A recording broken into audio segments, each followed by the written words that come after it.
Very good evening to you. First day of October 2017. There's been lots of talk about the Election Laws Amendment Bill from both political divides.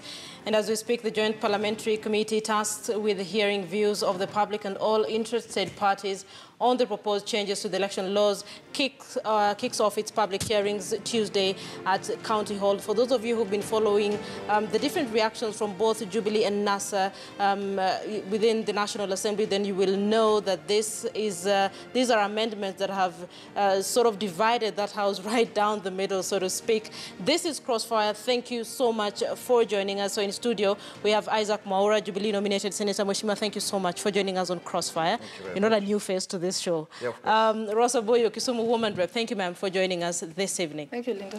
Okay, so people, we're talking about the Election Laws Amendment Bill. I'd like us to listen, first of all, to the sentiments of Leader of Majority Eden Duale this past week, what he had to say alongside other leaders as well on the amendment bill.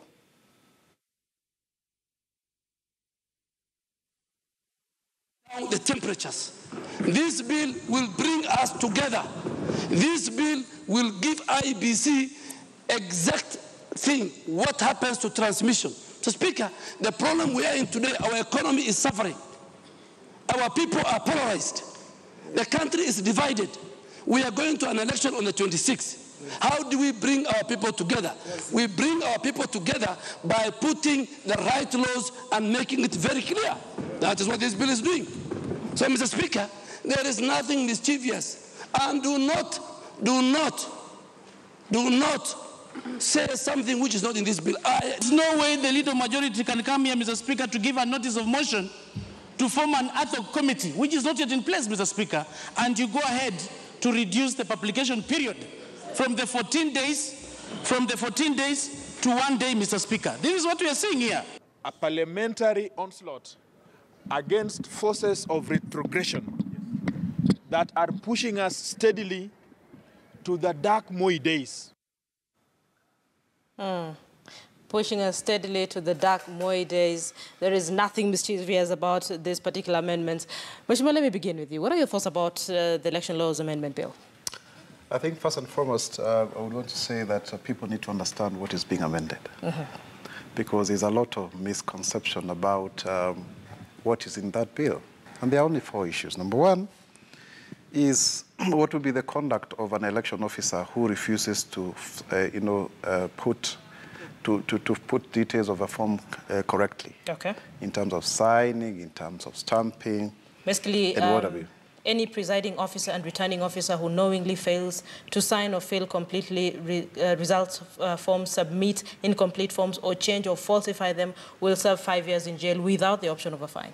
Exactly, because you know very well that the presidential results were invalidated on the basis primarily of that. Okay? So that's the first provision. The second provision is about the Supreme Court and in terms of the way you go back to a fresh election after the results are invalidated. So it gives us the procedure in terms of what IBC needs to do and which candidate should participate. And let me explain. So number one, if a candidate has petitioned, then that candidate and the president-elect whose results have been invalidated is one to participate. If it is more than one candidate, then those candidates can participate. But if it's like any other party, because it could also be a voter, then it is every candidate who had participated previously will participate. But there will be no fresh nominations. So in this case, it would have been all the 8 candidates if at all it was a third party other than the aspirants. And then you come to the issue of the IEBC. And what the law is saying is basically in the absence of the chairman, for whatever reason, the vice chair, takes over. If it's not the vice chair, then the commission, any of the commissioners, can do so. And also in terms of the quorum, from 5 to 3, the chair and 2 others. So that then, of course, you don't end up in a situation where you can have, a quagmire. If, for example, IBC, has challenges for one reason or another. And I think for me, those are very good provisions. And also the last one, sorry, I forgot the last one, is about the transmission the electronic transmission and the manual, backup. Manual text. Yeah, Section 83 of the Elections Act. And it's very simple. It says that in case, first and foremost, that whatever is transmitted electronically is only provisional. And that cannot be used to announce a winner, because that's actually what happened. Even at Bomas, I mean, we saw the results, but people kept on insisting on where are the forms, where are these results coming from. Okay. And if by any chance that transmission fails, then the most reliable is the manual, because the manual is there, it's record, it's a piece of paper. So those are very progressive, in my opinion, provisions. They seek to clarify the doubts that were, of course, that came out. No, I know. Let him finish. And I believe that we need to ensure that we have a very clear way forward in terms of whatever contentious issues. Okay, so according to you, by the way, thank you for just summarizing them, and according to you, these are good amendments. Yes. Mheshimiwa. Should I take a deep breath first? What? Let us first get clear. We are not going back to an election, a presidential election, because we did not have laws to govern an election. We had laws.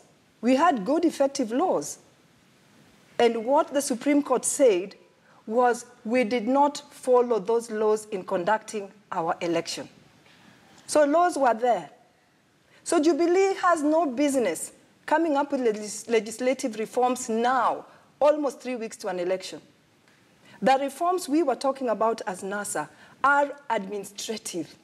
They are reforms that are derived out of what the Supreme Court pointed out as having been shortfalls in terms of irregularities and in terms of illegalities that made the presidential election, not be free, credible, accurate, transparent. And fair. And fair. There was no need for these amendments. There is absolutely no need for these amendments. And when you look at the amendments, Jubilee is going round. The whole lot of Jubilee members are actually going round cheating Kenyans that these are the reforms that's going to make this election free and fair. What does the chairperson or the quorum of a meeting of IEBC have to do with making these elections free and fair? Mheshimiwa, these amendments are going to make the elections free, fair, credible? Yes, I do believe so. Can I just have my chance? Because you gave him his chance and I'm not finished. No, I have to finish my bit because I gave you an opportunity. We never came for a shouting match. We are not fighting. This is crossfire. Guys, I also must bring my point. Mheshimiwa, just give me a few minutes. Linda, we cannot have some heckling. Okay, Linda, hold on. You are the one who has asked me the question. Yes. Rosa cannot be a moderator. Hold on. I'm not moderating. I'm just asking for my time. Let me explain. Both of you cannot talk at the same time. Yes. I need some decorum. Exactly. So you are the one who asked me the question. She had already finished. Okay, can you give it a few minutes, then you'll answer me? So let her also. No, you asked me because I will not allow her, just because she wants to bulldoze her way here, to take over time. Let me explain. She will still respond. Isaac, I think she both speaks. of you cannot have your way. Okay, let him speak. Let me say this. Yes, I believe, Linda, that honestly, where you have had problems, and I think the Supreme Court was very clear, and I remember even the majority ruling say in their argument they said that never in history have we had a situation where the word "or" had a lot of meaning. Okay. So if you look at Section 83, what we are trying to do through these amendments is to ensure that there is no ambiguity in terms of the interpretation of the law. Okay. And also, Linda, really, the prerogative of making laws is squarely in Parliament. Agreed. But could you just answer my question? Yes, which one? These amendments, they're going to, from where you sit, they're going to make this repeat election free, fair, credible? Exactly. That's what I'm trying to explain. Okay. So there is no ambiguity. They are trying to ensure, for example, that we don't have... You see, remember the argument at the Supreme Court was that even stamping of forms, signing is not statutory, right? Okay. Yeah? So these laws are exactly doing that. They are making it mandatory for any election officer, in this case presiding officer, including even those that would be at the constituency level, that is their responsibility. Okay. So that we don't end up in a situation where, election results are invalidated because of the carelessness of individuals, and so that The 360,000 people who participated in the last election, and I believe maybe a similar number will participate, they know that they are actually exercising a very important national duty. Okay, Mheshimiwa. Linda, what I've just said is that we did not fail, or elections did not fail because of lack of laws.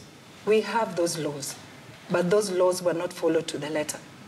And in the judgment of the Supreme Court, they clearly stated that IEBC must carry out the elections according to the Constitution and according to the laws that we had at the time they were pronouncing their judgment. Okay. So we didn't need new laws. What they pointed out was a failure in the transmission of the results. Without pointing out names, they pointed out that there seemed to have been some breakdown somewhere.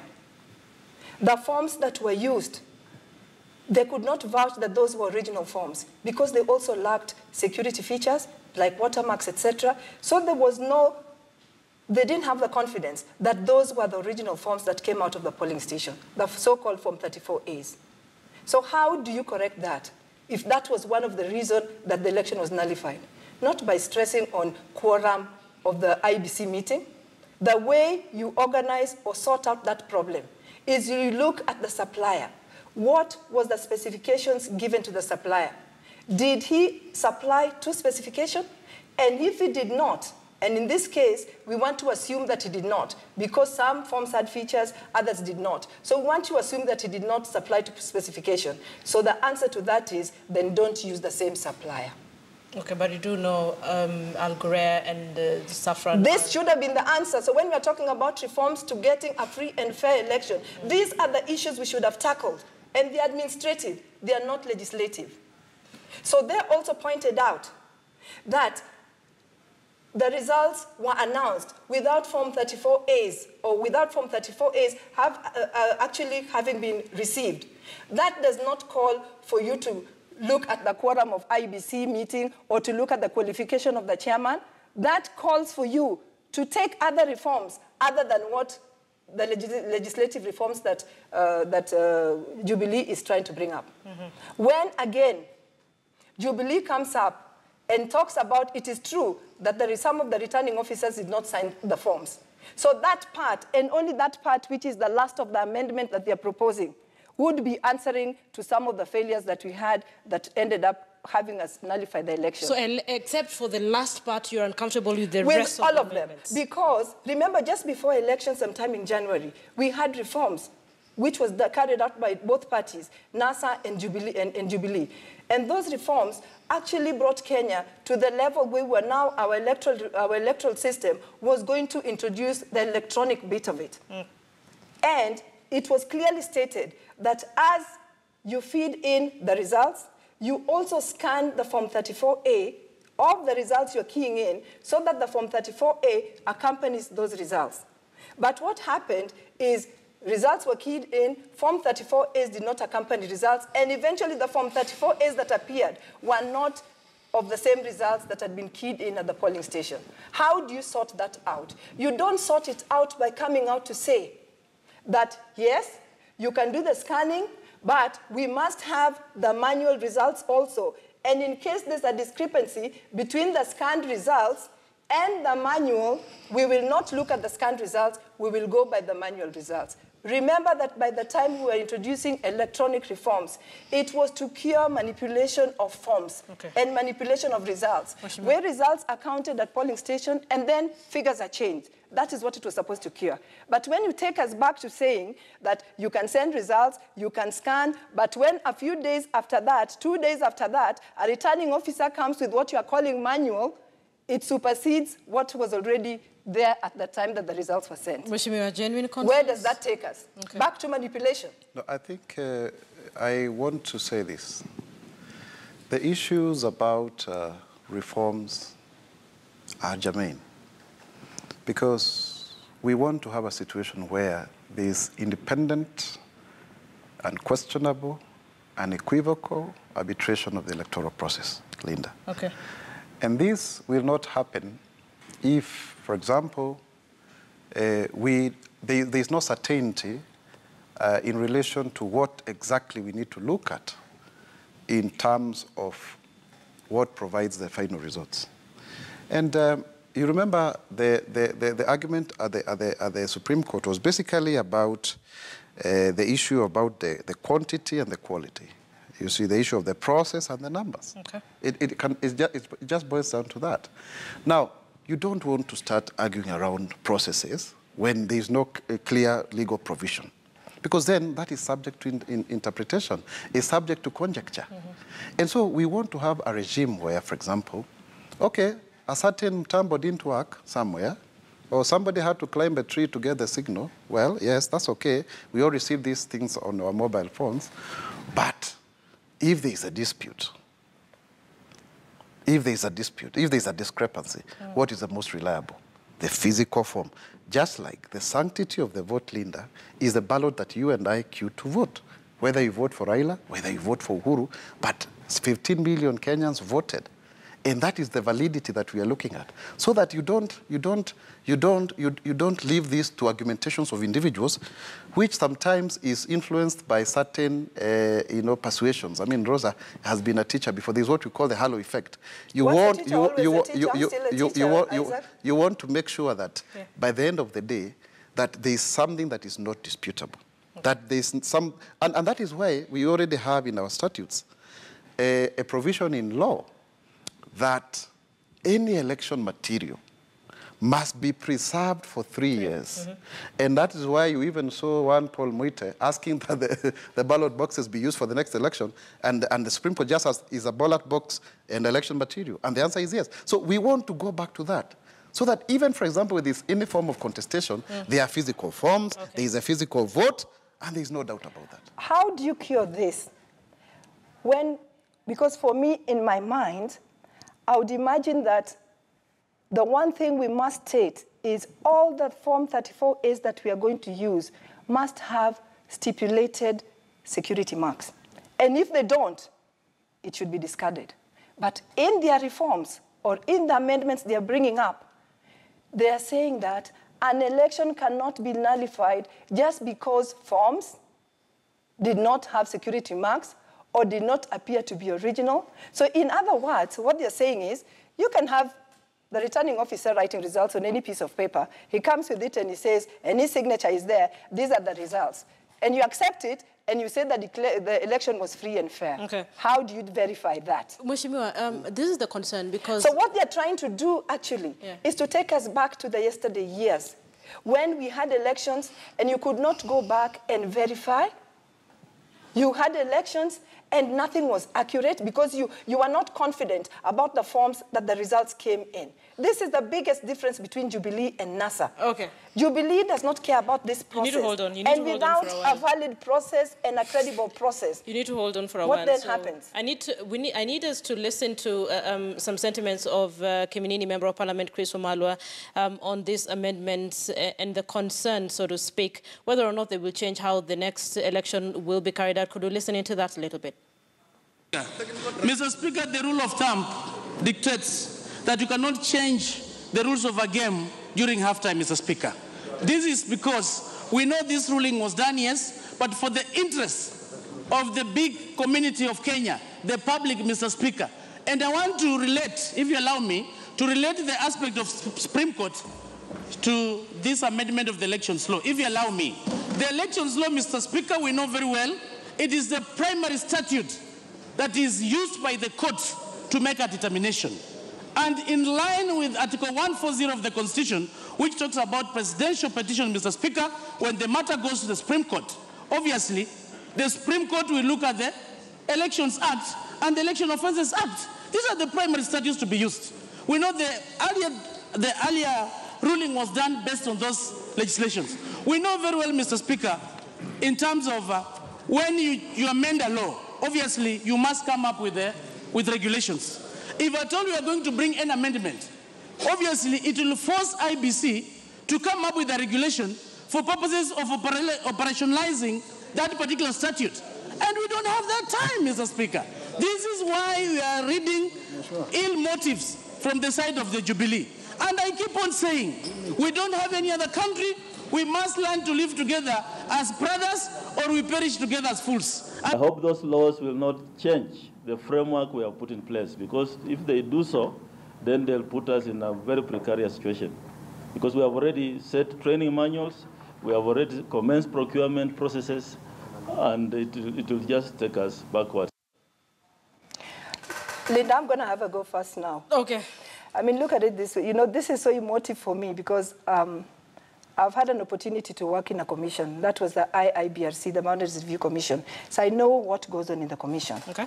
But, you know, when you come up and you want to come up with the details or to micromanage IEBC, because that's what Jubilee is doing in its amendments, and to tell them that you are actually 7, but now we are changing your quorum as stipulated in the earlier laws, instead of 5, and the reason why the quorum was 5 out of 7 was to help build consensus. Because when more people agree, then you more or less have consensus. But now they drop that in the amendments, and they say, instead of having 5 out of 7 for consensus or as quorum, now what you're going to do is you have at least half, which out of 7 should be 4. At least half, it should 3.5, but there's no half person. Okay, so that gives you 4. But at least not less than 3. So out of 7, you can actually have 3 as being quorum. Do you see the danger of that? Listen, Mheshimiwa, the thing is, you have dissenting views to this amendment, and of course, there's that other committee that has now been formed that will look through this amendment and probably pick the minds of the public. Why don't you, as NASA, go in there and present your objections to this? Go in where?